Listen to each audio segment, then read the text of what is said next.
Trust. इतना pressure मैंने जिंदगी में नहीं देखा। ये काम करेंगे इसमें ये पैसा लग जाएगा और वो काम भी नहीं होता है और वो बेचारे।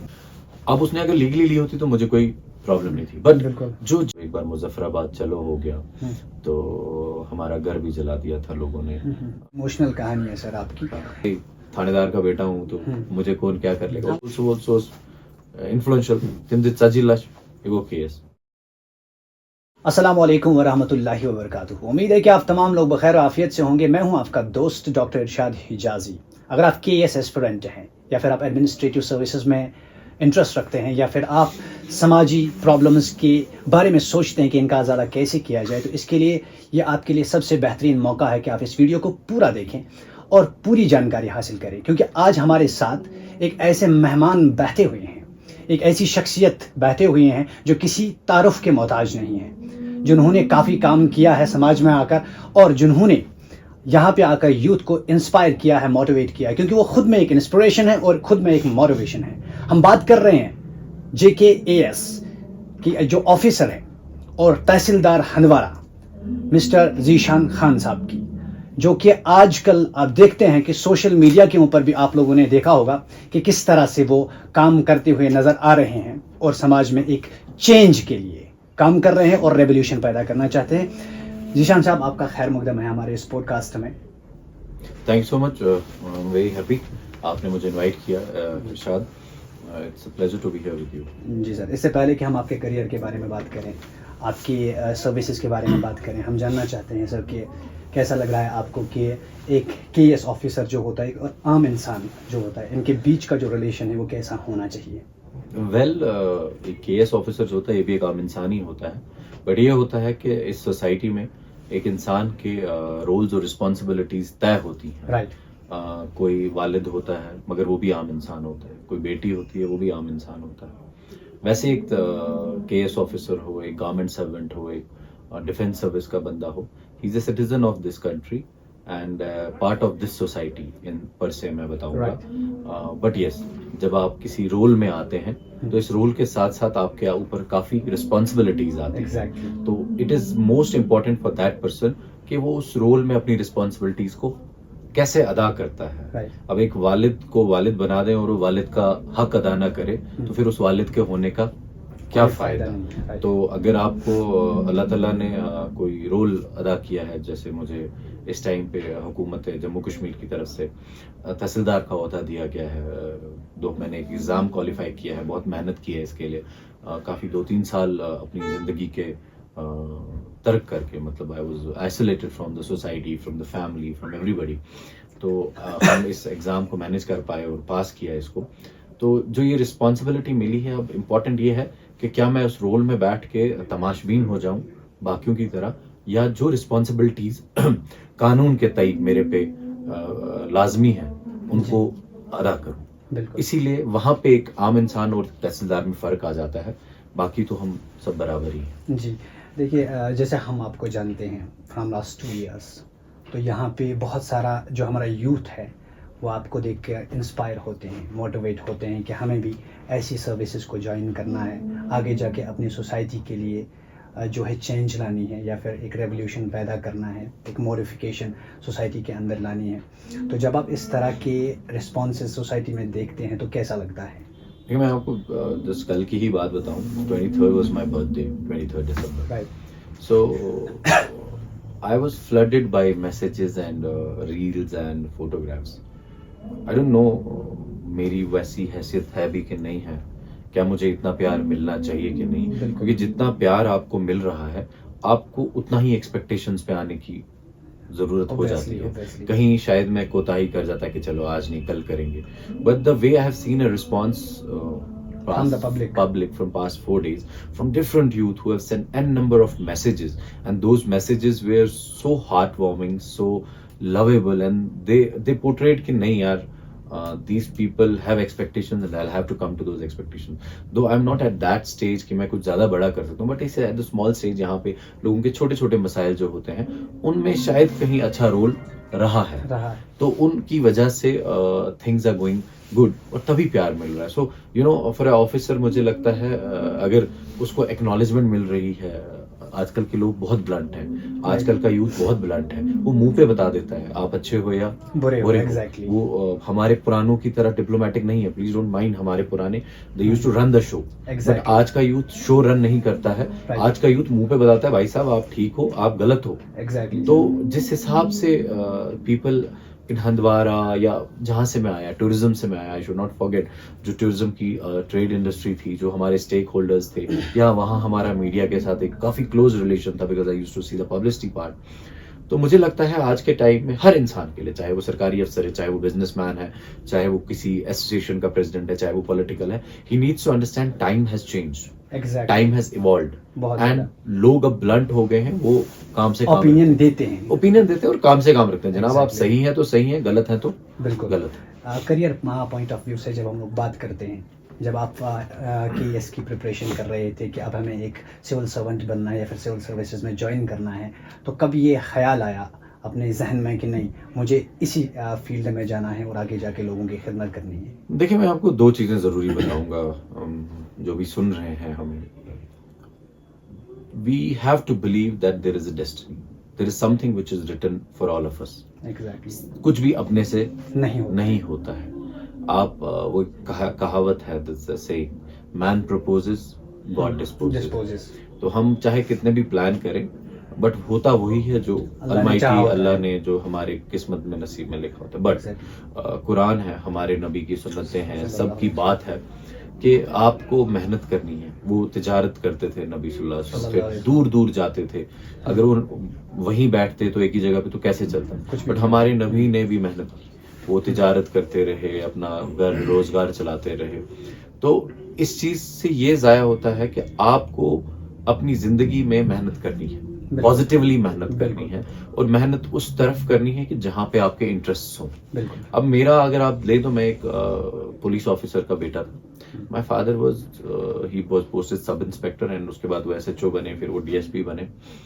तो हमेशा पुलिस वाले के बच्चों को ना बड़ा नोटोरियस माना जाता है। और मेरे लिए भी सोसाइटी में जो काफी लोग थे, हमसाए थे, दाएं बाएं थे, यार ये कुछ नहीं करेगा, इससे कुछ ना हो पाएगा, बिकॉज अल्हम्दुलिल्लाह we were from the middle class family, facilities सारी थी। तो क्योंकि और आप एक पुलिस वाले के बेटे, तो वो और ही अलग होता है, क्यों ना। बिल्कुल। थानेदार का बेटा हूँ तो मुझे कौन क्या कर लेगा, वो एक परसेप्शन भी बन जाती है। और उस टाइम का थानेदार तो बहुत, I have seen my father, बहुत वैल्यूएबल होता था। Oh my God, he used to be the boss. तो वो एक ऑरा के साथ होते थे, यार ये तो बिगड़ेल बच्चा है, ये क्या करेगा। And I was an average student in my class, से 75 to 80% ही मेरा हमेशा स्कोर रहा है, from my nursery class till my this 12th class. 72 odd % थे मेरे 12th में, और फिर डिग्री मेरी कोई 62% ऑड में हुई पुणे यूनिवर्सिटी से, DY पाटिल से। बट एक चीज हमेशा मैंने सोचा जो बहुत जरूरी है आपके दिमाग में रखना, आज के लोग भूल जाते हैं, पैसा आते हुए या फैसिलिटीज जब आ जाएं तो वो हम भूल जाते हैं, और उन फैसिलिटीज में हम इतना बह जाते हैं कि हमारा फ्यूचर खराब हो जाता है। तो एक चीज हमेशा दिमाग में थी कि ठीक है, presently I am having a good life, but there has to be a future life also. तो उस फ्यूचर लाइफ के लिए मैं एक कंसिस्टेंटली अपनी लाइफ को मैनेज करता रहा। अगर मेरे वालिद साहब मुझे 10,000 दे सकते थे, वो मुझे 5,000 देते थे, ताकि I know the economic budgeting of the life. He would have easily paid me 10,000 per month, but I remember still he used to pay me 5,500 rupees per month. उससे क्या हुआ, एक पेरेंट्स का बड़ा इंपॉर्टेंट रोल रहा मेरी life को shape करने में। उन्होंने मुझे एकदम फुल फ्रीडम नहीं दिया, और वही सब पेरेंट्स के लिए इंपॉर्टेंट है। जो मैं आज देख रहा हूँ, जो हालात जो गड़बड़ हो रहे हैं, बच्चे माँ बाप को मार रहे हैं, या जो इशूज हो रहे हैं, come on that part also. But एक चीज है, पेरेंट्स पे बहुत लाजिम हो जाता है कि आज चलो उस टाइम पे मैं ये बताऊं 2006 से 2010 तक 5,500 रुपए बहुत होते थे, वो आज के 10,000 हैं। बट अगर आपके बच्चे को 10,000 की जरूरत है तो उसको 8 ही दे दें, बिल्कुल, बल्कि 20 ना दें। बट आजकल पेरेंट्स बोलते हैं कोई बात नहीं, ले ले 15 ले ले। और क्या होता है, कहीं ना कहीं बच्चे के हाथ फिसल जाते हैं, और फिर जो आप एक्सपेक्ट करते हो कि हमारा बच्चा करे, या बच्चा भी करे, because he is a teenager, he needs to be guided, he needs to be conditioned। उसको आपको कंडीशन करना है, उसको गाइड करना है कि गुबरा चशी इतकनन करुन चाहे क्या शी बनूं बन पन्ने हिसाब, मगर एस थे जे इज्जत, घर थे जे इज्जत, बड़ बसुन थे जे नाव, मलसन थे जे नाव। सोसाइटी ऐसे ही चलती है। बिल्कुल। वो चीज बड़ी जरूरी रही, जिसकी वजह से मैं थोड़ा सा कंडीशनड और शेप हुआ एक कंट्रोल्ड माहौल में। बिल्कुल। और फिर जो ही मेरी इंजीनियरिंग बायोटेक हो गई तो व्हाट आई डिड वाज कि क्या करना है, and I pounded on civil services. Okay. मेरे पास दो ऑप्शन थे उस टाइम पे। जर्मनी जाने का ऑप्शन था for my PhD in the neuro subject neurology में, और I was to be sitting back. तो मैं दिल्ली गया, मुझे याद है, एम्बेसी जाने के लिए, और एम्बेसी से जाने से 1 घंटा पहले मैं प्लान चेंज कर लिया and I went back to Rajendra Nagar. वहाँ मेरा एक दोस्त था, ओके। वो उनसे मिला मैं, I won't name him here. तो उनसे मिला तो वहाँ मैंने एक नया ही दुनिया देखी। IAS के पढ़ रहे हैं बच्चे। तो I called my father from there and I said him no, I can not, I'll not go to embassy today. I'll be staying back 2 days in Delhi and then I'll see what I do. और फिर जब मैं दिल्ली में रहा तो मुझे ज़कात foundation के बारे में पता चला। ZFI जामिया की एक ब्रांच है। तो मैंने उसके लिए तैयार किया 2-3 महीने, और 3 महीने के बाद मैंने जब एग्जाम दिया तो आई क्लियर दैट। उसमें तब, आज बहुत ज़्यादा बच्चे लेते हैं वो, तब वो 30 बच्चे ही लेते थे सिर्फ। तो हम 30 थे, तो मेरा 16 रैंक आया इंडिया में, वो जितने भी हमने एग्ज़ाम दिया था वहाँ पे। तो फिर मैंने वहाँ रेजिडेंट होके कोचिंग की। पहला अटेम्प्ट दिया तो मैं प्रीलिम्स क्लियर हो गया, मेंस में फेल हो गया। 12 नंबर से फेल हुआ था मैं, मुझे याद है, एंड फेल इज फेल। तो दूसरा अटेम्प्ट दिया, प्रीलिम्स फिर से क्लियर हुआ, मेंस कोई 40 नंबर से फेल हुआ। तो नंबरों का जो वक्फा है वो बढ़ता गया। तो और जैसे जैसे फेल होता गया तो मोटिवेशन कम होती गई, क्योंकि एग्जाम साल में एक बार आता था। बिल्कुल। तो आपको काफी इंतजार करना पड़ता था, रिवाइज करना पड़ता था। फिर मैंने तीसरा अटेम्प्ट दिया, तो तीसरे अटेम्प्ट में मेरा मेंस भी हो, प्रीलिम्स भी हो गया, मेंस भी हो गया। तो फिर उसमें काफी कोर्ट की प्रोसीडिंग्स हुई। कुछ बच्चे कोर्ट चले गए जो सिलेक्ट नहीं हुए, उन्होंने केस किया, फिर उसमें इंक्वायरी हुई, एवरीथिंग वाज फाउंड करेक्ट। फिर हमारा इंटरव्यू हुआ and then in 2019 result was declared immediately after 5th August. इस बीच ये भी हुआ कि हमारे इंटरव्यूज हो गए थे, सब कुछ हो गया था, कोर्ट जजमेंट रिजर्व थी। तो 5 अगस्त हो गया। तो 5 अगस्त होने पे हमने सोचा अब तो खत्म, अब तो नहीं होगा, अब तो शायद सारा नया सिस्टम होगा। But thanks to the then chief secretary, the government, whoever was on the helm of affairs, तो 8 अगस्त को हमारा पहला result under UT of J&K निकला था। KS and the first appointments were we 277 KS officers. But life has not been easy. जैसे आपने कहा, you have to work hard, you have to be focused, you have to be guided, you have to be motivated, you have to see कि मैं किसी गलत आदत में नहीं जा रहा, मैं पढ़ा तो नहीं हूँ। और पेरेंट्स का बहुत ख्याल है, बच्चों का नजर रखना। फ्रीडम ठीक है, बट एक फ्रीडम की लिमिट्स बहुत जरूरी है, बहुत ज़्यादा ज़रूरी है। बिल्कुल। देखिए, पेरेंटिंग की आपने बात करी है कि एक पॉजिटिव पेरेंटिंग बहुत इंपॉर्टेंट है एक बच्चे की ज़िंदगी में। जब तक पेरेंट्स बच्चे को संभाल नहीं सकते हैं, बच्चा जो है वो ख़राब होता जाएगा। आजकल के माहौल को देखकर आपको क्या लगता है कि आजकल जो रिस्पॉन्सिबिलिटी है पेरेंट्स की, वो कितना उन रिस्पॉन्सिबिलिटीज़ को निभाने में कामयाब हो रहे हैं या फिर नाकाम हो रहे हैं? देखिए, पेरेंट्स आजकल फंस गए हैं इसमें, मोबाइल फ़ोन में। मैं देख रहा हूँ, हम कहीं भी जाएं तो पेरेंट मोबाइल पे बैठ के रीलें देख रहा होता है, वो कंटिन्यूअसली बिजी होता है ऑन मोबाइल। शाम में जब आप घर में बैठते हैं तो पेरेंट मोबाइल के साथ होता है, वो बच्चे से नहीं पूछता तूने क्या। कुछ आध पेरेंट्स होंगे, I won't blame all the parents, but yes what I have seen, majority of the parents are busy on the mobile. बच्चों के पास मोबाइल है। This is mobile is a very important tool in our lives, but it has drawbacks. इसके repercussions बहुत गंदे हैं। Digitally आप देख रहे हैं आजकल कैसे लोग फंस रहे हैं बाकी चीज़ों में। तो पेरेंट्स को बहुत ज़रूरी है कि एक बैलेंस बनाएं, बच्चों के साथ एक इंट्रैक्शन कायम रखें कि आज दिन में क्या किया, कौन सी क्लास अटेंड की, क्या नहीं किया। महीने में, अगर आप हफ्ते में नहीं जा सकते, महीने में एक बार जिस कोचिंग इंस्टीट्यूट पे वो जा रहा है, जिस कॉलेज में वो जा रहा है, जिस स्कूल में वो जा रहा है, वहाँ आप एक बार बात कर लें कि क्या मेरा बच्चा पूरे दिन आया, कभी नहीं आया तो क्यों नहीं आया, क्या आपको पता है वो कहाँ था। शाम में अगर वो लेट आ रहा है तो वो कहाँ जा रहा है, उसके दोस्त कौन है, बहुत इंपॉर्टेंट है। आज के टाइम में कुछ छुपा नहीं है। मैं ज़ीशान हूँ, आई स्मोक, पता है सबको। मैं ड्रग्स करता हूँ, सबको पता है। आप इरशाद साहब हैं, आप स्मोक करते हैं, एवरीबडी नोज। आप ड्रग्स करते हैं, एवरीबडी नोज। तो अगर आपको लग रहा है कि मैं ज़ीशान इरशाद जो है वो ज़ीशान के साथ है और ज़ीशान ड्रग्स कर रहा है, तो you should understand that your son is in the wrong company. You need to immediately take the step. बिल्कुल। आप सोचते हैं ना म्यून शोर सर, हम क्या होता है, हम अपने बच्चे पे, इट्स अ टेंडेंसी कि हम अपने पे कभी सोचे खराब म्यून बच गया, बिल्कुल खराब, बट आपको पता ही नहीं होती आपका बच्चा उससे ज्यादा खराब होता है। तो I have again told you, from birth till your son is graduated 22, 23. It is your responsibility. Obviously, it is After he's graduated, you can send him for the PG or you can tell him to prepare for the exam. फिर उसकी life थोड़ी हो जाएगी. He knows. Perception of life थोड़ा बढ़ और चुकी उसकी होती है, उसकी बेहतर हो जो चुकी थिंकिंग होती है. पावर है, उसका जो रिस्पॉन्सिबिलिटी है, वो he will attain that. But Exactly.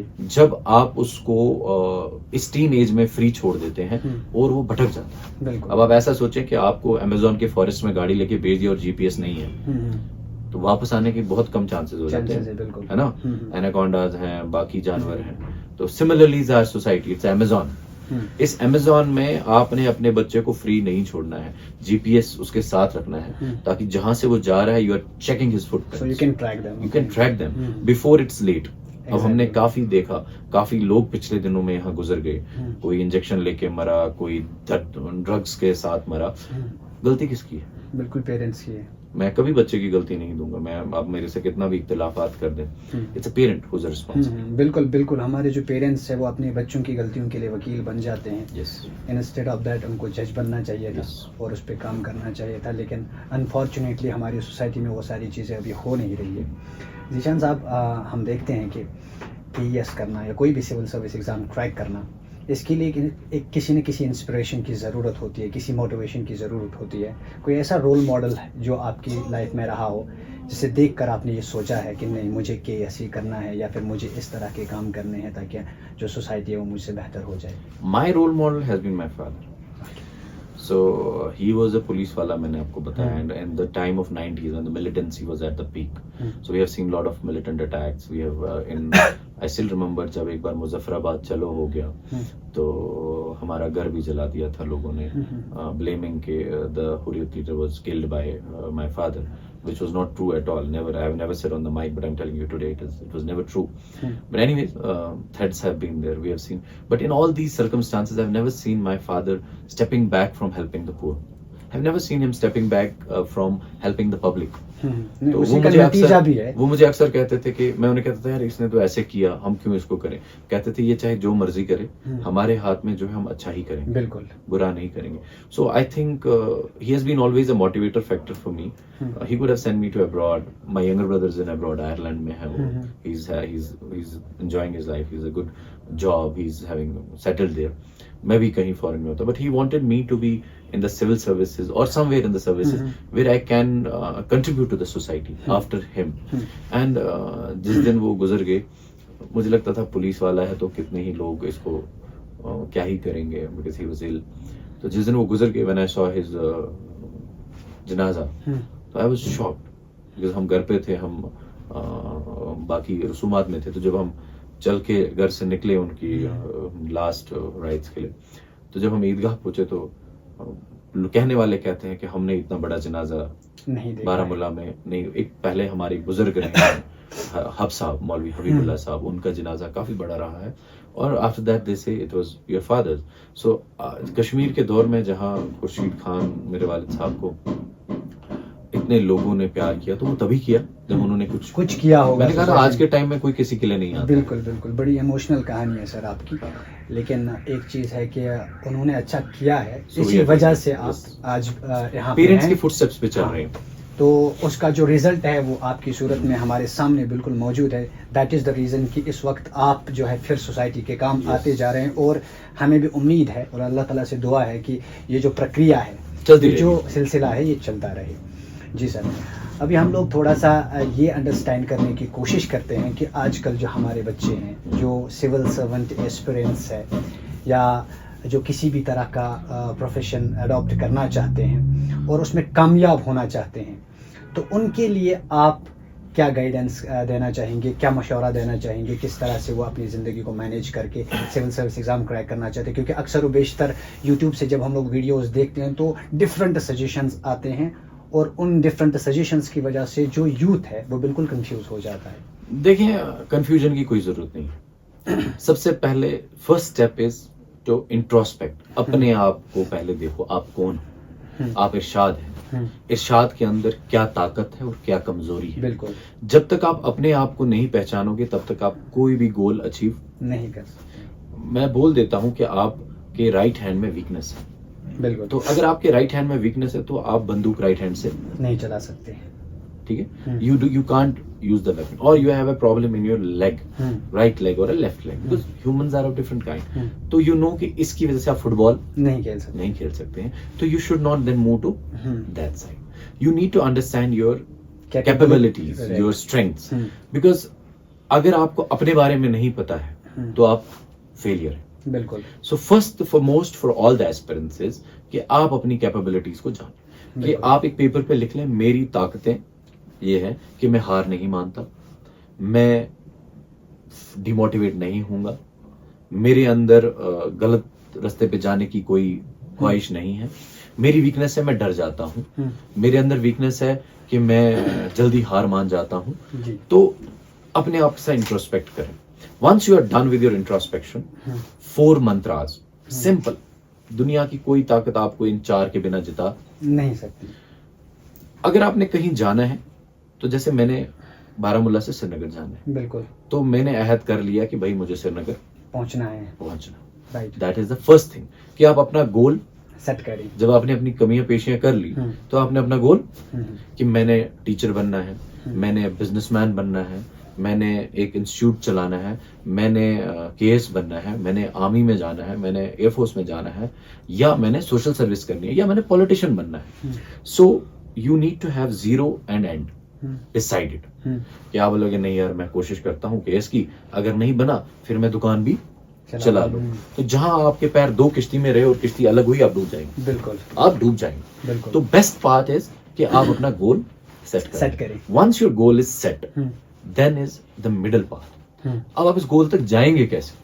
बिल्कुल, मैंने श्रीनगर जाना है, पर श्रीनगर जाने के रास्ते बारामूला से आप हंदवारा से होते हुए सोपोर कुलनगाम से भी जा सकते हैं, आप बाबा ऋषि से टंगमरग से भी जा सकते हैं, आप हाईगाम से होते हुए गांधरबल सोरा से भी जा सकते हैं। सो आपके पास 5-6 रास्ते हैं श्रीनगर पहुंचने के। बिल्कुल, बट आपने वो रास्ता चुनना है जो आपको आसानी से और इजीली पहुंचाए। बिल्कुल, that's more important, and that part in this is called आपका सिलेबस, आपके सब्जेक्ट्स, बिल्कुल, कोर्स ऑफ एक्शन। राइट।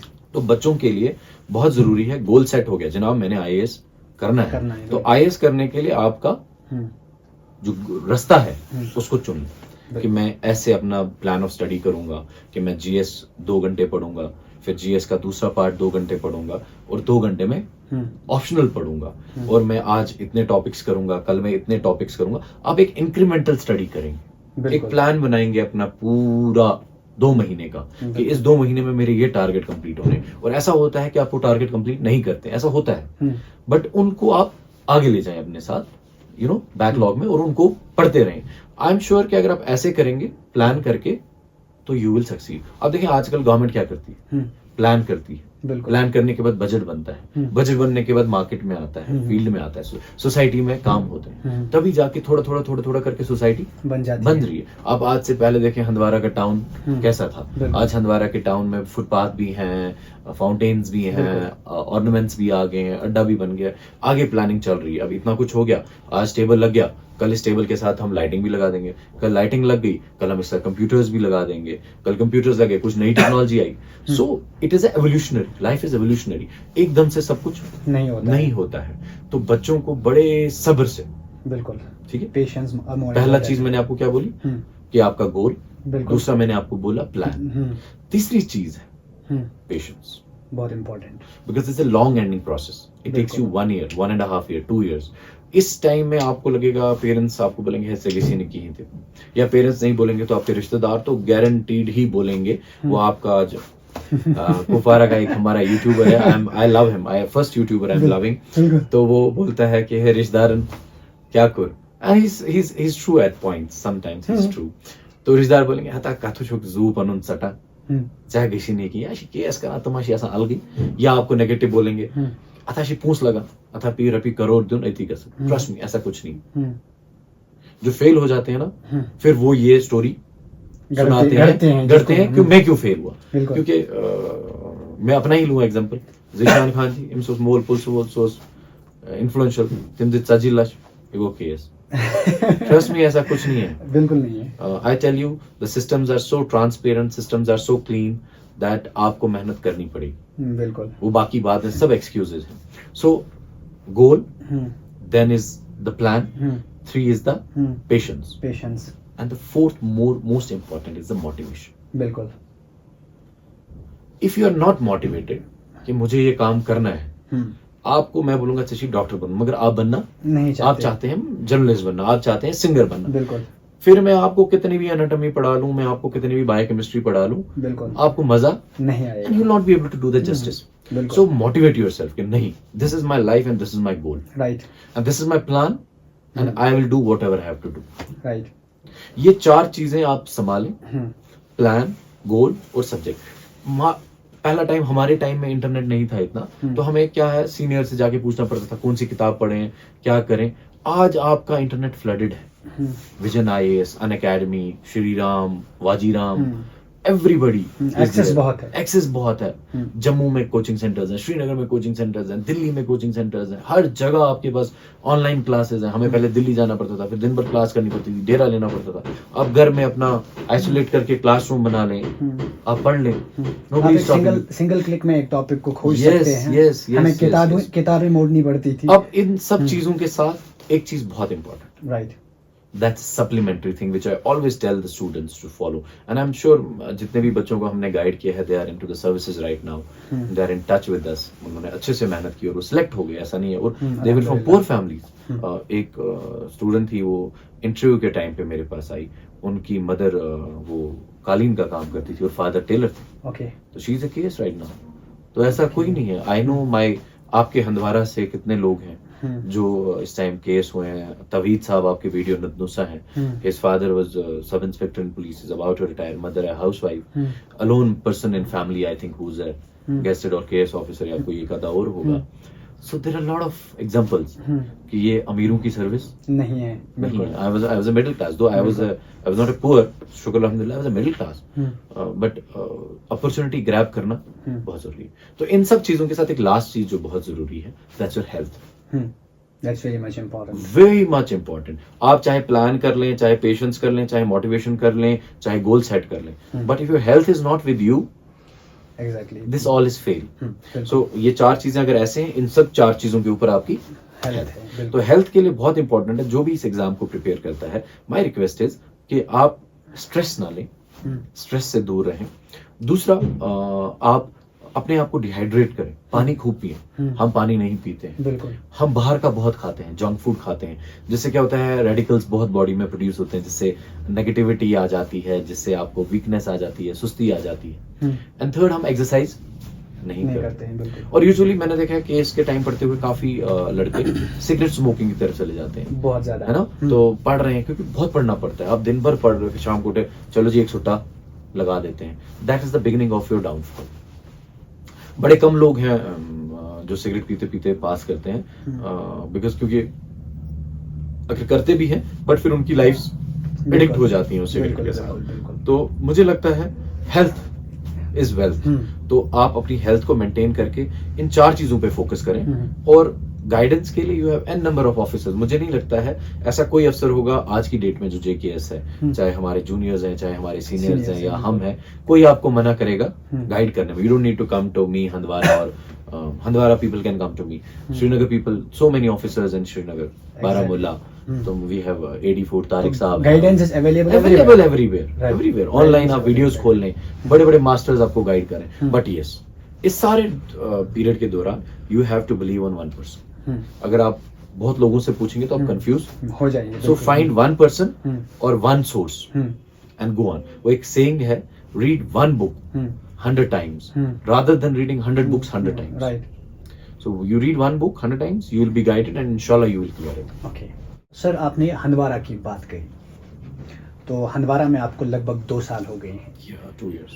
तो अभी आप जो हंदवारा में हम देखते हैं, इससे पहले जब आपने सर्विसेज ज्वाइन की, उस वक्त और आज के हंदवारा में सर्विसेज ज्वाइन करने के बाद जो 2 साल आपने गुजारे हैं, उसमें कितना आपको फ़र्क नज़र आ रहा है?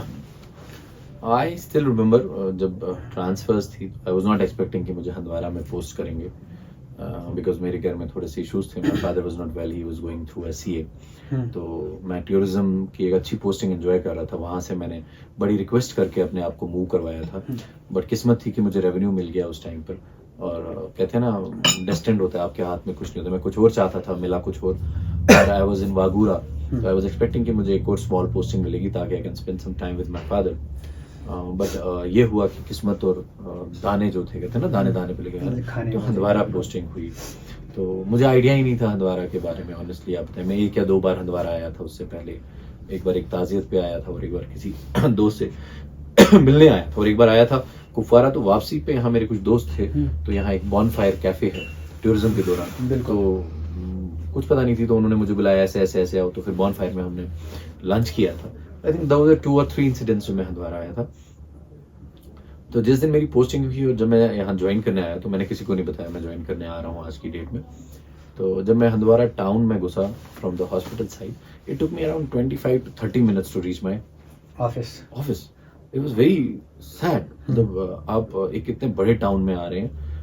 मुझे नहीं पता था इतना बड़ा टाउन है, बट लाइक देखा भी नहीं था. थोड़ा ही पता था ये बीच का चौक. जब पहले आया था तो मुझे याद है तब आर्मी का बैंकर होता था.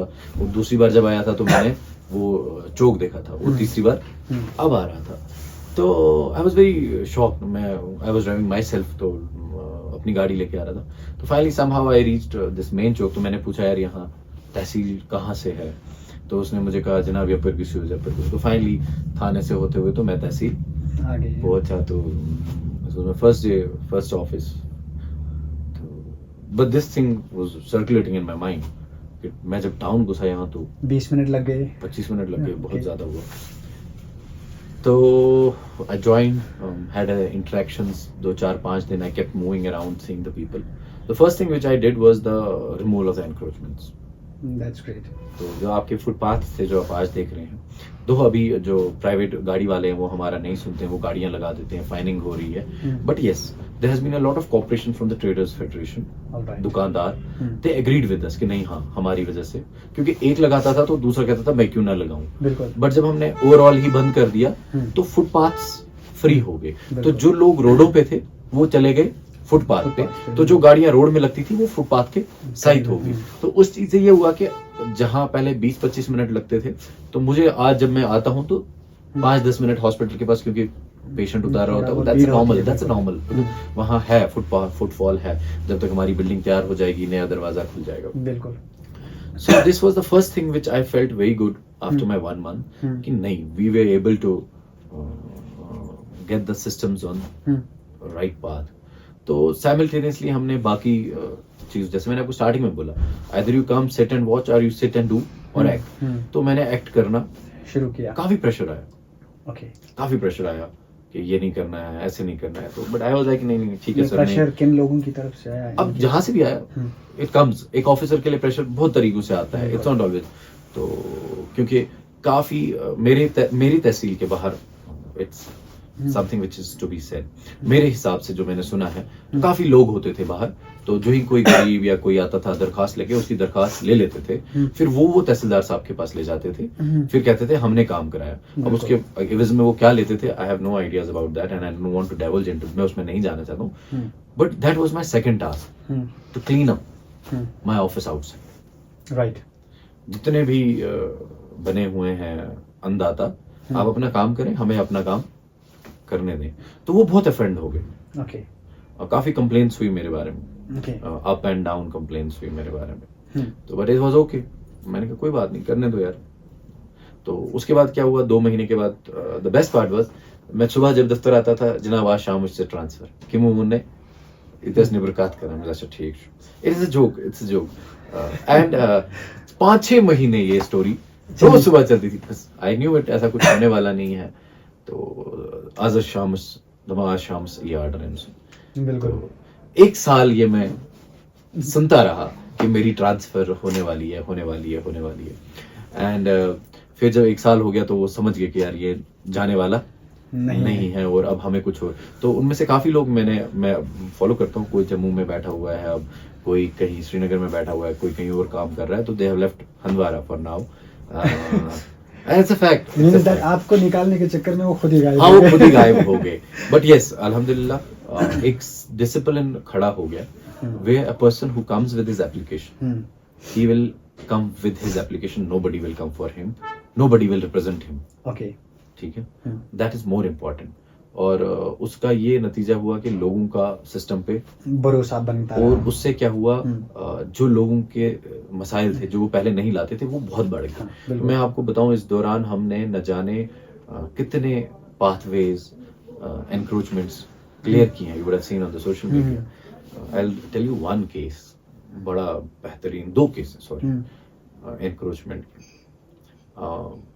इलेक्शन था, पार्लियामेंट का इलेक्शन था. It's a very good anecdote. You should, this was a challenging task. तो एक बंदे ने एक जमीन कब्जा की थी. ओके और कब्जा जब की थी तो मैंने नायब साहब को बोला, यार इसको खुलवाओ. कहा जनाब मैं खुलवा दूंगा. तो बात दिमाग से निकल गई. तो कुछ दिन के बाद पार्लियामेंट इलेक्शन आया, तो मैं पोलिंग बूथ्स को चेक करने गया, because I was a ARO. तो मैं एक पोलिंग बूथ को चेक करने का, मैंने किसका रास्ता कहाँ से, कहा जनाब ये इस गली से जाना है. मैंने कहा यार स्कूल को रास्ता ही नहीं है कुछ, ये क्या मसला है. तो मैं स्कूल पहुंचा, मैंने देखा स्कूल वाज अच्छा, मिडिल स्कूल खानपुरा है. खानपुरा, और हाँ बिल्कुल, जब तालरी क्रॉस करेंगे तो जहाँ बुधपुरा के लिए राइट हो जाते हैं और मागम के लिए लेफ्ट, उससे पहले ही है वो. तो नायब साहब ने कहा सर ये वही है जहाँ घासचराई का. मुझे अच्छा कोई बात नहीं. We were busy in schools. तो हो गया 5-6 दिन हुए, तो मैंने उसमें थोड़ा, आई don't know why it clicked in my mind. और वहाँ के प्रिंसिपल साहब ने मुझे फोन किया कि सर हमें रास्ता.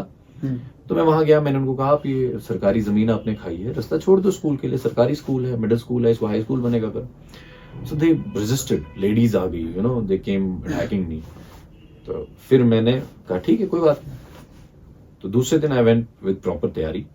मैंने अपना कोट वहीं लगाया, JCB साथ लेके गया, और मैंने वो पूरा पैच डिसमेंटल किया, वो पेड़ निकाल दिए. और फिर थैंक्स टू एक्सन हंदवारा, उसने इमीडिएटली मुझे सॉइल भेजी और हमने उसको मिट्टी डाली. तो काफी फोन आए मुझे, छोड़ दो इसको, वो करो, ये करो, काफी और भी चीजें हुई. मैं कहा नहीं, प्राइवेट स्कूल होता तो शायद मैं इतना इंटरेस्ट नहीं लेता, वो अपना काम जाने, मेरा क्या है. पर इट्स अ गवर्नमेंट स्कूल. तो फिर thanks to the then DC Ayushi ma'am, तो हम वहां से आए. तो मैंने रोका मैम को, तो मैं कहा मैम ये हमने उस दिन एनक्रोचमेंट फ्री करवाई है. तो शी वाज वेरी हैप्पी. तो उन्होंने ऑन स्पॉट उसका वो अपने बजट में से, कैपेक्स में से 10 लाख रुपए किया. And right now that's a magnetised road. Great. So whenever I pass through that ना, तो मुझे बड़ा सुकून महसूस होता है कि हमने कुछ किया है. This is small thing. Right. ऐसे बहुत हुआ है. Second was your hospital, just nearby you. Hospital के बीच में एक मेडिकल शॉप थी, बिल्कुल सेंटर में. तो शॉप जो थी वो कहीं 10 साल पहले लीज आउट हुई थी उसको, बस. उसके बाद उसने कभी उसमें कोई रेंट शेंट भी नहीं दिया. ये हम कश्मीरी हैं, दिस इज व्हाट आई से, हम कितने लालची हो जाते हैं. और उसने दुकान चला रहा था, मेडिकल शॉप, क्योंकि रात में वही खुली रहती थी और कंसेप्ट ही नहीं था कि बाहर कोई खुला रखेगा, क्योंकि अंदर ऑलरेडी शॉप थी. अब उसने अगर लीगली ली होती तो मुझे कोई प्रॉब्लम नहीं थी. बट जो GMC का प्रोजेक्ट आया था, एसोसिएटेड हॉस्पिटल, GMC तो जहां बन रहा था, इधर पे एक क्लासरूम्स बनने थे और यहाँ पर बिल्डिंग बननी थी. सो 1.5 या 2 ईयर्स से ये वहां से निकल नहीं रहे थे. तो ऑनरेबल कोर्ट ने स्टे दिया था. स्टे के साथ लिखा था कि department can proceed under eviction law. So then I proceeded in under eviction law उसमें. और जब मैं फाइनली उसको गिराने के लिए गया, तो ट्रस्ट, इतना प्रेशर मैंने जिंदगी में नहीं देखा होगा. But yes, my again I will thank deputy commissioner then. उन्होंने she stood like a rock. नहीं ज़िशान, ये अस्पताल तो बनाना ही बनाना है. एक छोटी दुकान के लिए, कल हम इसको कहीं और दुकान दे देंगे जब हॉस्पिटल बन जाएगा. He will get into the allotment process जब हमें वहां दुकान देनी होगी. बट अभी बिल्डिंग नहीं रोक सकते हैं, बिकॉज पैसा 2 साल से अटका हुआ है. बिल्कुल. And we did that. Right. And अगर आप देखेंगे इस टाइम पे वहां 2 स्टोरी खड़ी हो चुकी है. बिल्कुल. सो मुझे लगता है कहीं ना कहीं हम लोगों को ये सोचना चाहिए, जो भी है, कि कुछ चीजें तो पब्लिक के लिए, उसमें चाहे आपकी नौकरी भी क्यों ना चली जाए, कर लेना चाहिए. बिल्कुल. देखिए, जो आपने ये 2 कहानियाँ बताई है, मुझे नहीं मालूम कि मुझे ये सवाल पूछना चाहिए कि नहीं पूछना चाहिए, लेकिन ज़रूरी भी है, क्योंकि जब हम लोग ब्यूरोक्रेसी और पॉलिटिक्स की बात करते हैं तो हमने हमेशा देखा है, और ये अब रिवाज भी हो चुका है, कि ब्यूरोक्रेसी जो है वो हमेशा पॉलिटिक्स का शिकार हो जाती है. इन वन वे और द अदर वे। तो ऐसा कभी लगा कि नहीं, ये जो मैं कर रहा हूँ और ऊपर से जो प्रेशर आ रहा है, क्योंकि हमें भी सेंस है कि प्रेशर कहाँ से आ रहा होगा, तो कहीं ऐसा ना हो कि मेरे लिए बड़ी मुश्किलें साबित हो सकती है, मेरी जो सर्विस है उसके लिए प्रॉब्लम्स खड़ी हो सकती है, या एक बार क्लिक हुआ होगा माइंड में कि नहीं, मुझे नहीं करना चाहिए। ये ऐसा नहीं है, देखिए सिर्फ पॉलिटिकल प्रेशर नहीं था इसमें उतना, आई टेल यू, बिकॉज उस टाइम पॉलिटिक्स थी भी नहीं, we were in this talk before the elections. तो ऐसे किसी पॉलिटिशियन ने भी फोन नहीं किया। अब अगर किसी ने किया भी होगा तो ही जस्ट जनरली टोल्ड कि इसमें कोई रास्ता है, they too wanted this to be done. But जब आपको बहुत फोन आते हैं, कहीं ना कहीं आप अपने आप पे क्वेश्चन करना शुरू करते हैं। But I tell you one thing, अगर आप कुछ गलत कर रहे हैं तो फिर आप रुक जाओगे। बिल्कुल। मतलब अगर आप किसी चीज को ना किसी मोटिव से या किसी पर्सनल इंटरेस्ट से कर रहे हो तो you will stop, you will not do that work. फिर जो आपका सवाल है वो बहुत सही है कि यार मुझे करना चाहिए या नहीं करना चाहिए। बट अगर आपको कोई पर्सनल इंटरेस्ट नहीं है और आप जानते हो कि जो चीज आप कर रहे हो ये in the good of the general public है, तो उस हिसाब से आई मस्ट से कि आप रुकोगे नहीं। और पॉलिटिकली भी मुझे हंदवारा बदनाम ज्यादा लगा, इतना है नहीं। You have the best politicians around in Handwara. Politician का काम है, अगर उसके पास कोई आएगा फरीक, उसका काम है उसकी बात आगे तक पहुंचाना। एंड पॉलिटिशियंस आल्सो अंडरस्टैंड कि कौन सा सही है और कौन सा गलत है। जब हम उनको बताते हैं कि सर इसमें ये इशू है, इसमें ये इशू है, तो they understand. So as such मुझे वो चीज हंदवारा में नहीं लगी। तो अगर वैसा कुछ होता तो मुझे नहीं लगता कि मैं यहाँ होता। हाँ, जो मुझे प्रेशर आया था वो मैंने आपको बताया, मुझे माफिया से आया था। बिल्कुल। वो एकदम एक दो टीमें खड़ी हो गई थी, तो उनका हुक्का पानी बंद हुआ था। बट पर से politicians I have got a good support. चाहे वो किसी भी पॉलिटिकल पार्टी से हो, चाहे वो पीपल्स कॉन्फ्रेंस से हो, चाहे वो बीजेपी से हो, चाहे वो एनसी से हो, चाहे वो एआईपी से हो, I must say all have respected my chair, my post, me. I hold a good relation with all of them. But yes, जो उनके साथ होते हैं लेफ्ट राइट, तो उनके अपने मुफाद होते हैं, उनको तो समझ नहीं होती है। They sometimes try to vitiate the atmosphere. जैसे कि आप जानते हैं कि सर, आपने कहा कि बहुत सारा जो है ऐसे मामले हुए हैं जहाँ पे मुझे काफ़ी प्रेशर झेलना पड़ा, या फिर इस तरह के जो इंसिडेंट्स हुए हैं तो होने नहीं चाहिए थे, क्योंकि हम लोग एक ऐसी सोसाइटी है जिसे कहा जाता है कि हम अब दुनिया के सबसे इंटेलेक्चुअल लोग हैं। लेकिन अनफॉर्चुनेटली अगर हमारी सोसाइटी में ऐसी चीज़ें हो रही है तो ये किसी बदकिस्मती से कम नहीं है।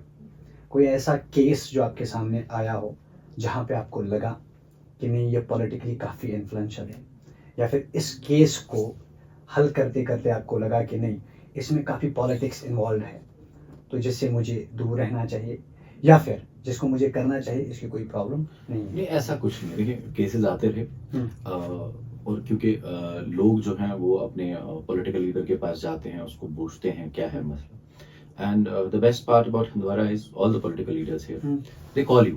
मैंने देखा, फिर वो पूछते हैं, कोई बेटा करके बात करता है, कोई साहब करके बात करता है, very politely they ask you, ये मसला है, इसमें क्या बात है। And if you tell them what is the story, how it is, what is happening, क्या होने वाला है, क्या करना है, so I have seen they very cooperative in that way. नहीं, they understand the nuances of the case, कि इसमें क्या परेशानियां हैं, करना क्यों जरूरी है। तो वैसा कोई मुझे आज तक लगा नहीं, because Handwara is such a beautiful place that I have 2 honorable member parliaments right now, and there are 2 MLAs right now. So I think I hold a good relation with all of them. Okay. They all have respected me, and they have supported me rather in many matters जो मैंने उनसे discussions किए हैं कभी कभी। तो आप जानते हैं इसी support की वजह से elections भी बहुत clean हुए और बहुत टेंशन फ्री हुए, कोई इंसिडेंट नहीं हुआ, 73% द लार्जेस्ट वोटिंग हुई। तो आई थिंक जो पोर्ट्रे किया जाता है हंदवारा को, जब मैं पहली बार आया था, वो वहाँ बड़ा मुश्किल है काम करना, बहुत टफ है वहाँ, फलाने साहब हैं ये, but I believe you should work with them. आपको एक एक्सपीरियंस ऑफ लाइफ मिलेगा, बिकॉज जब आप दिग्गजों के साथ काम करते हैं तो आपकी सोच भी बढ़ जाती है। I would not hesitate to name, Sajad Lone साहब हैं यहाँ, चौधरी रमजान साहब हैं यहाँ, खैर इंजीनियर साहब से हमारा कोई ज़्यादा वास्ता पड़ा नहीं, because he is not available. उनके ब्रदर हैं खुर्शीद साहब हैं।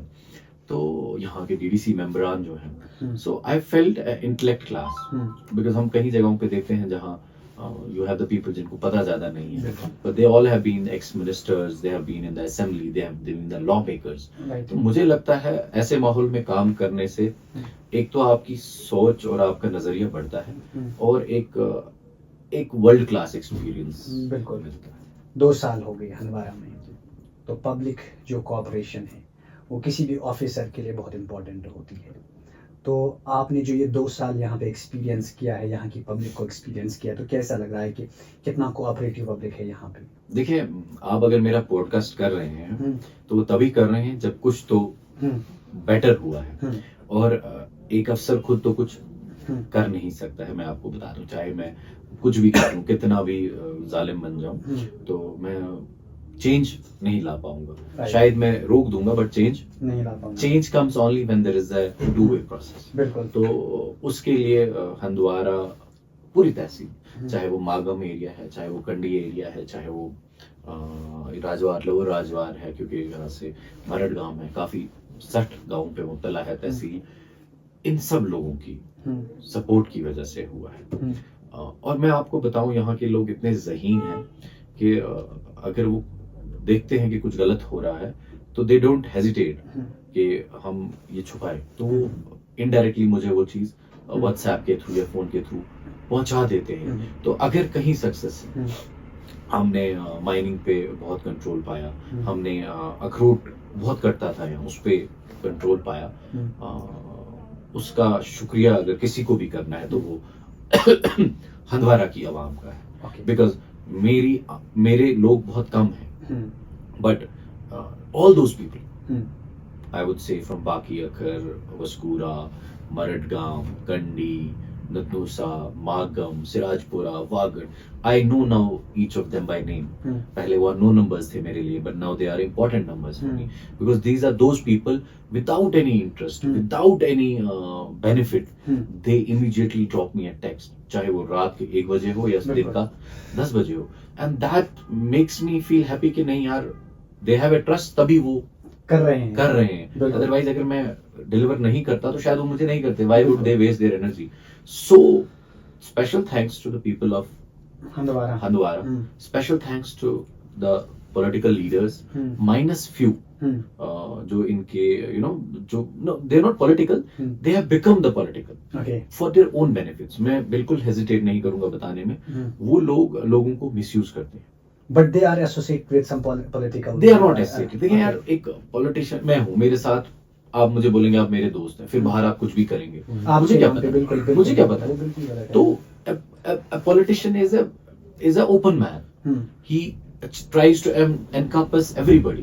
अब उसके पास तो कोई यार्डस्टिक नहीं है कि यार ये अच्छा है ये बुरा है, उसके साथ जितने लोग हैं उतने अच्छे हैं। अब हाँ, अगर उसको कोई पर्टिकुलरली पता चलता है कि भाई साहब ये बहुत गलत इंसान है, तो आई हैव सीन पॉलिटिशियंस कि नहीं भाई तू दूर ही रह मुझसे। सो मैंने कहा ना, यही चीज गलत हुई है, हम जजमेंट लेते हैं दूसरे के कहने पे, बिल्कुल हम अपनी कि वो जी बहुत गलत इंसान है। मैंने आपको बताया ना, मैं बता रहा हूँ आपको, जब मेरा हंदवारा का ऑर्डर हुआ तो बहुत फोन आए, और यार तू तो फंस गया, but trust me, I have so enjoyed here working with दिग्गज पीपल। मैं कह रहा हूँ ना, अगर मेरी सोच इतनी थी, आज मेरी सोच इतनी हो चुकी है, बिकॉज बड़ी हुई है। लर्निंग इज फ्रॉम वूम टू टूम, बिल्कुल माँ के पेट से लेके कब्र के किनारे तक आप लर्न करते हैं। और मुझे लगता है मेरा जो भी टेन्योर यहाँ रहा 2 साल, I should thank these senior leaders, they have been guiding factor काफी मसलों में, and then the public, the federations, the traders, पहले वाली आज वाली, then these societies, ex sarpanches, I don't know, मेरे साथ उनका कोई काम नहीं था, but they related with me, so they have been always a support. आप जैसे लोग, सोशल एक्टिविस्ट यहाँ काफी हैं, यूथ जो है, so it is a obviously it's a teamwork. It's a teamwork. I call it Team Hindwara, and it's teamwork of Hindwara. जैसे आप अभी देख रहे हैं, हमारी सोसाइटी में ऐसे भी लोग हैं जो अच्छे भी हैं और बुरे भी हैं। जो फ्रॉडस्टर्स बाहर घूम रहे हैं, जो आम लोगों को, पुअर पीपल को बहुत परेशान कर रहे हैं पैसों के रिलेटेड। आप रेवेन्यू डिपार्टमेंट में हम आपका ये काम करेंगे, इसमें ये पैसा लग जाएगा, और वो काम भी नहीं होता है और वो बेचारे फंस जाते हैं। आप उन जनरल पब्लिक के लिए क्या टिप देना चाहेंगे जो इस फ्रॉडिज्म में बच सकते हैं? देखिए, ये जो आपने बोला छोटे मोटे की, तो वो छोटा मसला है, कोई 500,000 रुपए का है, चलो। There is a bigger scams. देखो, ये जो लोग हैं ये पहले सर्च करते हैं कौन ज़रूरतमंद है। जैसे इनको पता है कि इरशाद साहब को लेते हैं, इरशाद साहब अनएम्प्लॉयमेंट है और ये नौकरी ढूंढ रहे हैं और इसके पास इस टाइम में पैसा देने के लिए तैयार है। फिर इसको बोलेंगे वला च लागोत रेलवे मंज, या च लागोत पुलिस मंज, या च लागोत एयरपोर्टस पे, या च लागोत कुछ जाए कंपनी में। तो बिकॉज ये ज़रूरतमंद है, इसको ज़रूरत है इस चीज़ की, तो ये सोचता है यार खुदा ने शायद मुझे कोई वसीला भेज दिया। तो ये इससे बोलता है रुपए 2 लाख दे दे, रुपए 3 लाख दे दे। गलती, वो तो अपना काम कर रहा है, वो बना ही उसके लिए, उसने करना ही है चीटिंग। आप देखें क्राइम ब्रांच आजकल, मैं पिछले कई दिनों से देख रहा हूँ, सिर्फ ये एम्प्लॉयमेंट स्कैम्स आ रहे हैं। बिल्कुल, बिल्कुल। कि कोई किसी को अलॉटमेंट्स दे रहा है, कोई किसी को ये दे रहा है। आपके लिए बहुत इंपॉर्टेंट है कि सोसाइटी चेंज हो गई। मुझे नहीं पता पहले क्या होता था, मैंने देखा नहीं है, मैंने सुना है कि शायद पहले वाला पहुंच दे तो नौकरी लगती या रिश्तेदारी पे नौकरी लगती थी। But we are into the 21st century where the government is young, where officers are young, where the society is young. तो आज सारे चाहते हैं कि टैलेंट कुर्सी पे बैठे, चाहे वो चपरासी हो या अफसर हो। इवन फॉर द गवर्नमेंट, आप लोगों ने जब वोट डाले, you all selected the people who you felt is the best, you know. So everybody is doing analysis कि मुझे बेस्ट चाहिए। तो इन सब सूरत हाल में लोगों को ये समझना चाहिए कि पैसे की बदौलत आपको कोई नौकरी नहीं लगा सकता। और अगर आपका कोई काम गलत है, मतलब आप चाहते हो, जो गलत काम होता है, रेवेन्यू में मैं मिसाल दूंगा कि ये जमीन इरशाद साहब के नाम पर है और आज के डेट में आप चाहते हो कि मेरे नाम, तो मैं आपको बोलता हूँ ये कोई बेवकूफी ऐसा करेगा, because everything is online, it is digitise, it is scan. पहले मत होता होगा कि रिकॉर्ड ही नहीं थे, चलो पुराना कागज काट दिया, नया कागज, ऑफलाइन सिस्टम था, ऑफलाइन सिस्टम। आज पूरा रेवेन्यू रिकॉर्ड जो है ये स्कैन्ड है, तो जो उसमें दर्ज है वही है। अगर आप इसमें चेंज करते हो तो कोई बेवकूफ अफसर या कोई बेवकूफ मुलाजिम ही होगा जो इतना बड़ा रिस्क लेगा। तो लोगों को क्या हो जाता है कि शायद ये बंदा मेरा काम कराएगा, बट काम होता नहीं। और एक ट्रेंड मैंने देखी गिरदावरी लिखवाने की, हमने वो बंद कर दी हथवारा में, it's almost nil here now, but पहले बहुत चली है। तो गिरदावरी करके आप उस जमीन में सिर्फ एक टेनेंट बनते हैं और वो भी इलीगल है। फिर काफी केसेस मेरे पास आए, जनाब हमें इसको बेचना है, तो मैंने कहा जनाब आप तो कागजों में किराएदार हैं, टेनेंट हैं, क्योंकि आप काश्तकार चढ़े हैं, तो आप नहीं बेच सकते, आपने ओनर को ढूंढना है। फिर वो जब पीछे गया तो उसने किसी और से ली थी, ठीक है, उस बंदे ने भी अपने नाम पे नहीं कराया, उसने किसी और से ली थी, क्योंकि इस चक्कर में आप क्या कर रहे हो, आप अपनी रजिस्ट्रेशन फीस बचा रहे हो। बिल्कुल 20,000, 30,000, 50,000 रुपए बचाने के लिए आप बाईपास ढूंढते हो कि चलो हमारा कब्जा रहेगा, उसमें चलेगा ऐसे ही। तो एक बंदा ऐसा ही था, वो 4 केसेस तक पहुंचा, फिर उसको 5वें पे मिला कौन, असली ओनर। फिर असली ओनर को उसको एक तो पैसे देने पड़े और फिर उसने उसको नाम पे कराई, but he had to spend lot of his energy. But आज के टाइम में मैं देख रहा हूँ लोग बहुत अवेयर है, हमारे यहाँ प्रॉपरली ये हो रहा है, ट्रांजेक्शन हो रही हैं, रजिस्ट्रेशन फीस हो रही है। बट स्टिल अगर आपको लगता है, कोई आपको बोल रहा है कि बिना रजिस्ट्री कराए मैं आपका ये करा दूंगा, तो you should immediately report to the concern police station, ACB, crime या हमें, बिकॉज हम उसमें ज्यादा कुछ कर नहीं सकते हैं, बिकॉज मेरे पास कोई इन्वेस्टिगेशन पावर्स नहीं है। मैं भी आगे ही लिखूंगा, तो यू शुड इमीडिएटली कि जनाब ये मुझे बोल रहा है कि मैं बिना रजिस्ट्री करे, बिना फॉर्मल रूट लिए आपके नाम कागज कराऊंगा, तो you can identify that person and आपकी भी बच जाएगी और आगे फ्यूचर में आप 2-3 लोगों को बचा लेंगे। आपको लगता है कि कोई ऐसा काम जो अभी हमें करने की बहुत ज्यादा जरूरत है सोसाइटी के अंदर, हंदवारा में स्पेशली? मुझे हंदवारा में एक चीज लग रही है जो अभी कहीं हम थोड़ा सा फेल हो रहे हैं बिकॉज ऑफ फ्यू इश्यूज। मुझे उम्मीद है वो जल्दी हो जाएगा। DC साहब ने उस पर बहुत स्ट्रिक्ट संज्ञान लिया है, उस पर फॉलो भी कर रहे हैं। That is with regard to the cleanness of the Handwara town. जो हमारा कूड़ा करकट है, लोग उसमें कॉपरेट नहीं कर रहे हैं। हमारे म्यूनसिपैलिटी उसमें लगी हुई है, वो चाहती है कि काफ़ी कंस्ट्रेंट्स हैं, बट दे आर वर्किंग। जो लोग हैं वो अभी भी कूड़ा करकट दहगाम कॉल में डाल रहे हैं या रोड साइड्स पे डाल रहे हैं, क्योंकि हमारी जो गाड़ी है म्यूनसिपैलिटी की वो हफ्ते में 2 दिन जा रही है। तो हम लोगों से ये रिक्वेस्ट कर रहे हैं कि 2 दिन का गंद आप अपने डस्टबिन में घर पे जमा करें, जो ही दूसरे दिन गाड़ी आएगी उसमें डालें, and then will take it to our dumping yard. But कहीं ना कहीं काफ़ी लोग उसमें हमारा सपोर्ट नहीं कर रहे हैं, जिसमें मुझे लगता है थोड़ा स्ट्रिक्ट होने की अब जरूरत आ गई है कि वी आर डायरेक्शंस आ गई हैं, we will be identifying the families, the households जो किनारों पे या पानी में या रोड साइड्स पे गन डालते हैं, उनके खिलाफ सख्त कार्रवाई अब शायद अमल में लाई जाए। सर आप मुझे बता दीजिए, इंस्टेड ऑफ एक्शन अगर हम लोग उनके अंदर एक सिविक सेंस जनरेट कर लेते हैं through seminars, through counselling sessions, तो आपको नहीं लगता है कि ये प्रॉब्लम? मैं आपको अपना एक एक्सपीरियंस बताऊंगा। सो मैंने ज्वाइन हंदवारा, तो मैंने आपको ना market, town was the biggest problem for me. तो टाउन क्लियरिंग करने में हमने बहुत कोशिश की, ट्रेडर्स फेडरेशन ने भी। तो 50% दुकानदार मान गए, 50 नहीं वो फिर करते रहे। तो फिर क्या होता है, एक लिमिट होती है हर चीज की, तो उस लिमिट के बाद हमने कार्रवाई करनी शुरू की। तो सीजर्स किए, फाइन्स किए, दुकानें सीज की। तो फिर उस 50 में से भी 30% मान गए, फिर 20 रह गए। फिर 20 में हमने सख्त कार्रवाई की। मतलब एक दिन तो मैंने 2 दुकानदारों को कस्टडी भी दे दी दिन की, नहीं इनको बंद रखो दिन भर, ये सुनते नहीं है हमारी बात, फुटपाथ कवर करते हैं, लोग कहाँ जाएंगे। तो फिर 20 में से 10 मान गए, फिर 10% रह गए, फिर 10% पे और सख्त कार्रवाई हुई। सामान, मतलब मुझे काफी बुरा लगा उस दिन, मैंने सामान फेंका भी 1-2 का लेफ्ट राइट। तो फिर उसमें से 5% मान गए, फिर 5% रह गए। मुझे आज भी याद है, 2 साल लग गए इसमें। तो उन 5% जो ही वो सामान रखते थे, मैं वो सामान उठा के रोड के बीच में लाता था। मैं कहता था आप वहां क्यों काम कर रहे हैं, आप दुकान में क्यों काम कर रहे हैं, आप बाहर आके काम करें। थोड़े लोगों को क्या करना, गाड़ी को क्या करना, आप बेच लें, खत्म कर देते हैं मसला। तो उनमें फिर वो गैरत जागी कि यार अब तो इसने, और मैंने खुद उनके ठेले सामान उठाया और रोड के बीच में लाया। मैंने कहा गाड़ी को इतनी जगह रखते हैं, चल लेगी, पहले आप अपना सामान भेज दो। तो क्या हुआ, ये गैरत जगी और थिंग्स चेंज्ड। तो आज अल्हम्दुलिल्लाह आई थिंक आप खुद भी देख लेंगे तो थोड़ा बहुत आधा इंच बाहर निकलता है, that's minimal, but the footpaths are randomly free. बस गाड़ी वालों से दरखास्त है कि वो वेंडर्स से वो थोड़ा सा कोताही कर जाते हैं, but we will work on that also.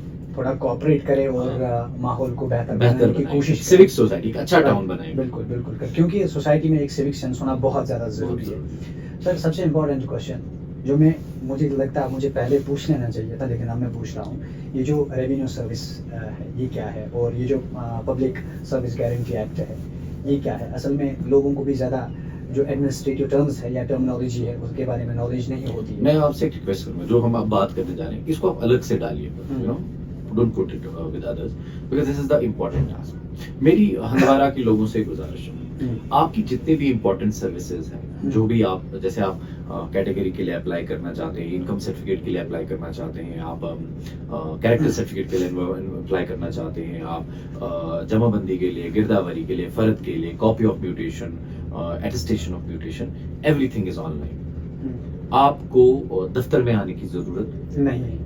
तो हमने हर सीएससी सेंटर पे एक चेकलिस्ट लगवाई है। एक चेकलिस्ट है, जिस चेकलिस्ट में लिखा है कि अगर आपको कैरेक्टर सर्टिफिकेट करना है तो आपको क्या चाहिए। एक दरखास्त चाहिए, एक आपका आधार कार्ड चाहिए, और एक लेटर हम लिखते हैं पुलिस को, कंसर्न एसएसपी साहब को, ताकि एसएसपी साहब हमें बताते हैं कि इस बंदे के खिलाफ कोई एफआईआर तो नहीं है। तो जो ही ये रिपोर्ट हमारे पास आ जाती है, ऑनलाइन ही उसको इशू हो जाती है और वो अपनी सर्टिफिकेट। बट मैंने जो ऑब्जर्व किया है, तो अब नहीं है, काफी टाइम से, तो लोग अप्लाई करते थे स्टार्टिंग में, जब मैंने देखा तो अप्लाई करने में वो आप जैसे आपने अप्लाई किया, आपने अपना आधार कार्ड भी दे दिया, आपने अपना दूसरा कागज भी दे दिया, तो कंप्यूटर वाला क्या करता था, वो आपका एक कागज नहीं चढ़ाता था इसमें, पोर्टल पे। तो उसके जरिए उसमें क्या होता था, तो हमारे ऑफिस से वो वापस चला जाता था, इम्प्रूवमेंट प्लीज अपलोड योर ये। तो जब आपके पास वापस आ जाता था, तो ये यूजुअली काफी कंप्यूटर वाले बाहर है, सारे नहीं, 1-2 ऐसे नोटोरियस थे, तो वो उसको बोलते थे जनाब आपका जो है ये वापस आया, इसमें कुछ इशू है, 500-1000 रुपए दे दो, मैं करवा दूंगा। काम क्या होता था, सिर्फ एक कागज उसने नहीं चढ़ाया, तो बेचारा एप्लीकेंट कहता था 1000 रुपए से मुझे कौन सा फर्क पड़ेगा, 60 रुपए मेरे करना ही था। तो वो उस आधार कार्ड को या उस कागज को उसमें चढ़ाता था, बिकॉज एप्लीकेंट उससे पूछता नहीं था, बता जी मुझे कहाँ पे प्रॉब्लम है ना क्या लिखा है। हम्म। जब भी हम कोई एप्लीकेशन वापस करेंगे तो आप अपने कंप्यूटर वाले से पूछें कि डिपार्टमेंट ने वापस क्या लिखा है, बिल्कुल क्या वो जस्टिफाइड लिखा है या वो ऐसे ही बकवास लिखी है। बिल्कुल तो वो क्या करता था, वो 1000 रुपए दे देता था, फिर उसका काम भी हो जाता था। वो सोचता था चलो ऐसे ही काम चलता है। तो फिर हमने क्या किया, हमने एक फीडबैक सिस्टम स्टार्ट किया ऑफिस में। तो हम जब एप्लीकेंट की ऐसी कोई फाइल आती थी, हम एप्लीकेंट को फोन करते थे, भाई तूने कहाँ से अप्लाई किया, तो कहता था यहाँ से अप्लाई किया। तो ये हाँ सर मैंने ये सारे कागज दिए हुए हैं। तो फिर क्यों नहीं, फिर हम कंप्यूटर वाले को बुलाते थे, फिर उसके साथ विनम्रता से पेश आते थे। तो सब समझ गए कि नहीं यार अब ये चीज। अभी रिसेंटली एक फर्द में ऐसा हुआ, तो मैंने बंदे ने अप्लाई किया था, तो वो मेरे पास दिन को आया कि सर मुझे मजबूरी है, मैंने अप्लाई किया है कि न्यू मीसा मेरे। तो मैंने कहा कोई बात नहीं, तो अप्लाई कर दे, बिकॉज अप्लाई तो ऑनलाइन ही करना है। शाम को जब मैंने उसकी फाइल खोली तो ना मैंने उसमें लैंड डॉक्यूमेंट देखा, ना मैंने उसमें स्केच देखा, ना मैंने उसमें जियो टैग फोटो देखा। तो मैंने उसको फोन किया, मैंने कहा यार तूने अप्लाई किया मगर तूने कागज ही नहीं चढ़ाए हैं। ठीक है दोस्ती भी अच्छी है मगर कागज तो चढ़ा देता। तो कहा सर मैंने सारे कंप्यूटर वाले को दिए हैं। तो ये मुझे अभी याद है, तो मैंने सुबह कंप्यूटर वाले को बुलाया, बट अनफॉर्चुनेटली उसकी किसी की डेथ हुई थी, तो वो दुकान बंद थी। तो मैं भी भूल गया, बट आज मुझे वो याद आई है। सो ऐसी चीजें होती है। तो मेरी लोगों से गुजारिश है, आप जो भी ऑनलाइन सर्विस करेंगे, you don't need to visit office और किसी की बातों में आने की जरूरत है। अगर आपकी एप्लीकेशन कैटेगरी की है तो इसकी जो डेट्स हैं वो 15 दिन है। ये 15 दिन में आपको मिल जानी चाहिए। यूजुअली क्या होता है, जब आप चढ़ाते हैं उसमें बहुत डॉक्यूमेंट्स होते हैं, कोई एक आधा डॉक्यूमेंट रह जाता है। तो जब भी आप किसी कंप्यूटर वाले के पास जाएंगे और वो बोलेगा कि भाई साहब आपका ये वापस आइए, तो उसको बोलो मुझे दिखाओ वो रिमार्क्स बिल्कुल स्क्रीन पे कि क्या लिखा है डिपार्टमेंट। बिल्कुल और अगर आप सस्पिशियस होते हैं तो आप हमारे ऑफिस को राब्ता करें। Similarly in the revenue extract जो भी चीज वापस होती है तो उसका रीजन होता है, या तो आपने इंतकाल नहीं चढ़ाया है, अगर आप 2-3 भाई हैं, एक भाई बेच रहा है तो 2-3 भाइयों का कंसेंट नहीं है तो उस पर वापस जाती है। बिल्कुल अगर ये आपने अपने कागज कंप्यूटर वाले को दिए हैं, सब कुछ इंतकाल, गिरदावरी, जमाबंदी, अपना जियो टैग फोटोग्राफ, आधार कार्ड और रफ स्केच, और उसके बाद वो बोलता है कि जनाब वापस आइए, उसको पूछो बताओ जी किस रीजन से आई। देखो अगर वहां ये चीज, तो उसको वहीं पे पकड़ो, बेटा हमने तो तुझे दिया था, बिल्कुल तो वापस क्यों। So people need to understand that everything is transparent, it's on online. हर चीज का डिजिटल फुटप्रिंट है कि कितने बजे तहसीलदार के लॉगिन में फाइल आई, कितने बजे तहसीलदार ने फॉरवर्ड नायब तहसीलदार को की, नायब तहसीलदार ने कितने बजे पटवारी को की, पटवारी ने कितने बजे वापस बना के भेजी, फिर एनटी ने कितने बजे तहसीलदार को, तहसीलदार फिर अप्रूव करता है। तो मेरी दरख्वास्त है लोगों से, मैंने काफी लोगों को यहाँ देखा, हमने काफी चीजों में, बट फिर लोग ऑफिशियल कंप्लेंट उसमें देते नहीं है, क्योंकि जिसने हैंकी पैंकी की होती है वो उनका कोई नोन होता है, कोई नेबर होता है।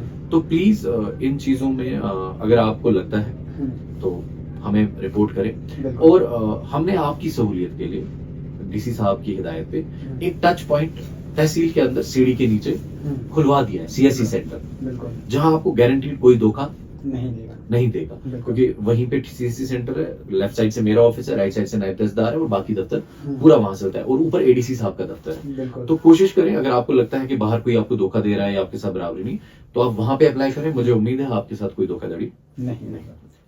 एक लास्ट सवाल सर, क्योंकि आपने अपना वक्त दिया है, तो मैं चाहूँगा कि जो हमारे देखने वाले लोग हैं या जो हमारी आवाम है, उनके लिए आप क्या बेस्ट मैसेज देना चाहेंगे, कौन सी ऐसी सजेशन देना चाहेंगे जिससे उनकी ज़िंदगी बेहतर होगी from all the sides, socially, politically, psychologically and intellectually. देखिए कश्मीर में मैं भी कश्मीरी हूँ, we are from the Kashmir, we are the residents of this union territory Jammu and Kashmir. खसूसन कश्मीर में मैंने देखा है मेरा क्या, बिल्कुल मुझे क्या, बिल्कुल ठीक है। तो इस सोच को थोड़ा बदलने की जरूरत है, बिल्कुल, कि अगर बाहर कोई गन डाल रहा है तो मुझे क्या, म्युनिसिपैलिटी देख लेगी। कोई सरकारी बिल्डिंग तोड़ रहा है तो मुझे क्या, आरएनबी का तोड़ रहा है वो देख लेगा। लोगों को ये चीज समझनी चाहिए कि ये जो भी चीजें हो रही हैं आप ही का, यू पे the tax and it is meant for you. बिल्कुल।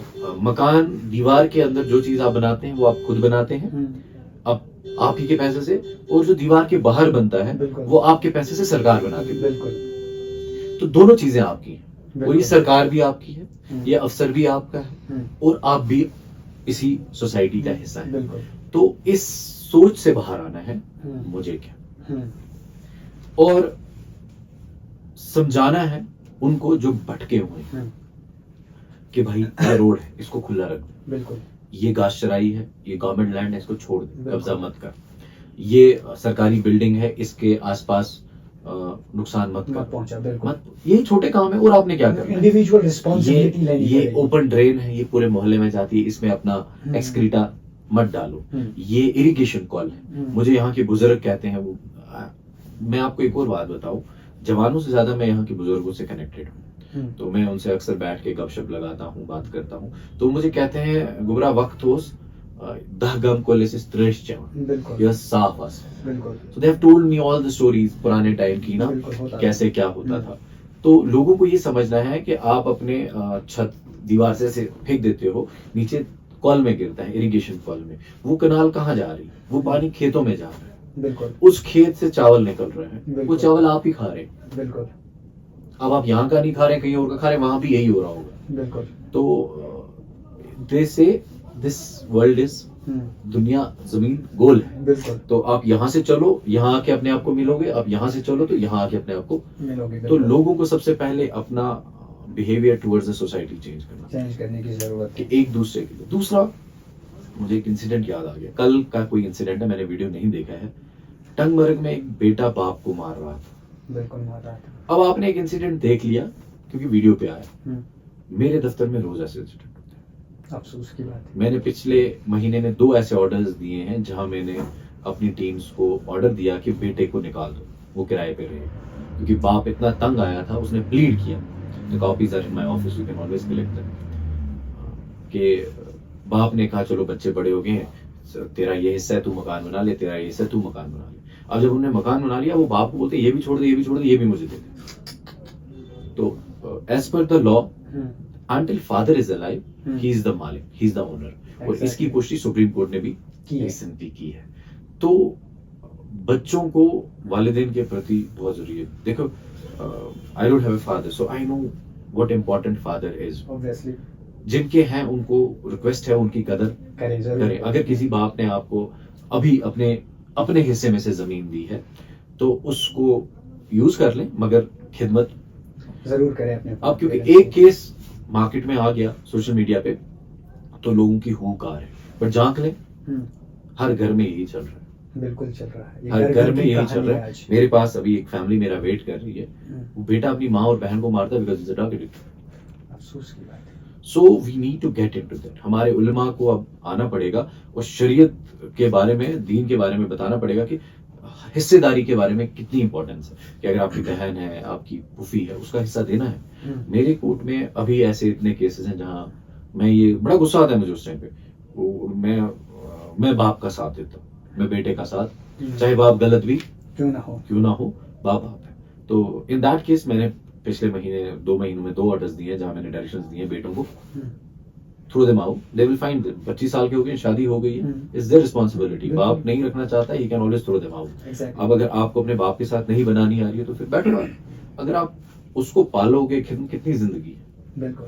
ज्यादा आज की एज में 80 90 हद निकालेगा तो 100 बहुत ही हो गया है ना? 80 90 अरे 70 पे तो सारे जा रहे हैं, कुछ एक आध जो है 80 90 जा रहे हैं। तो मुझे लगता है फैमिलीज में, फैमिली का जो सिस्टम है, माँ बाप, अब मैं तो बाहर की बात ही नहीं कर रहा हूँ। चाचों के साथ तो हमने परसों एक फैमिली को बंद रखा, भतीजों ने चाचे को मारा और चाचे ने भतीजों को मारा, तो फैमिली सिस्टम डिग्रेड हो रहा है। तो वी नीड टू इंट्रोस्पेक्ट, हम सबको मिलके, कि ये क्यों हो रहा है, मतलब बाप बेटे को मार रहा है, ये तो अलमिया है। अलमिया है, ये अफसोस की बात है। और ये तो देखा था कि हमारी इन सोसाइटी सब कहाँ चीजों पहुंची के है। लिए पेरेंट्स को, लोगों को मिलके काम करना पड़ेगा। 2 चीजें। और लास्ट मुझे लगता है, आप जिस भी रिलीजन से बिलोंग करते हैं, आप मुस्लिम हैं, आप हिंदू हैं, आप क्रिश्चियन हैं, आप सिख हैं, बिकॉज मैंने कंपैरेटिव रिलीजन पढ़ा है, no religion teaches you hatred, no religion teaches you enmity, no religion teaches you to hurt each other. Exactly. आप कुरान उठा लें, नबी की पूरी सीरत लाइफ उठा लें, देख लें, बिल्कुल। सीरत उठा लें, आप वेदास उठा लें, बिल्कुल। आप उपनिषद उठा लें, आप देख लें। अगर आप कथा में जाएंगे, अगर आप राम की लाइफ देखेंगे, भगवान राम की, तो how he has lived his life. Then if you go to Christianity और you go to any Sikhism, Guru Granth साहब उठा लें, गुरु नानक देव, गुरु गोविंद जी, बिल्कुल। उन्होंने जो टीचिंग्स दी हैं, all are about the peace, love, Humanity. Security, humanity. Right. अगर लोग अपने अंदर ये जज्बा लाएंगे तो मुझे लगता है सोसाइटी बेहतर हो बेहतर सकती हो है। सकती है। बिल्कुल।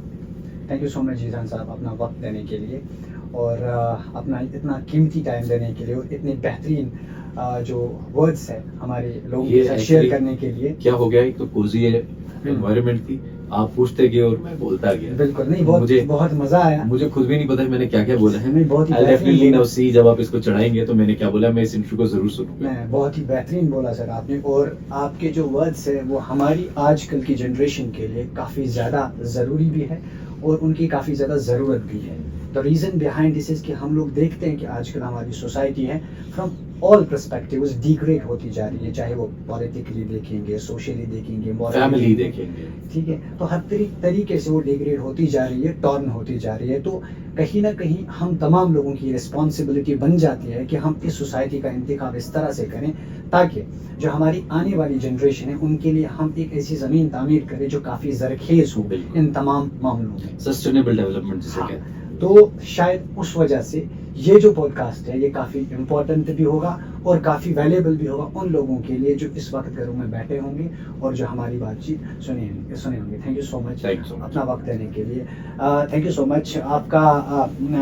ये थे हमारे साथ जीशान साहब जो कि एक KS ऑफिसर हैं और इनको पूरी दुनिया आजकल जानती है अपने काम के लिए और किस तरह से ये अपने काम को आगे ले जाकर उसे एक रेवोल्यूशन में जो है कन्वर्ट कर रहे हैं। इनका हमने आपके साथ आज मुलाकात कराई ताकि हमारी सोसाइटी में जो है कोई ना कोई चेंज आ सके, क्योंकि ऐसे लोगों की, ऐसे नौजवानों की, ऐसे शख्सियतों की इस कौम को काफ़ी ज़्यादा ज़रूरत है। आप हमें देखते रहिए।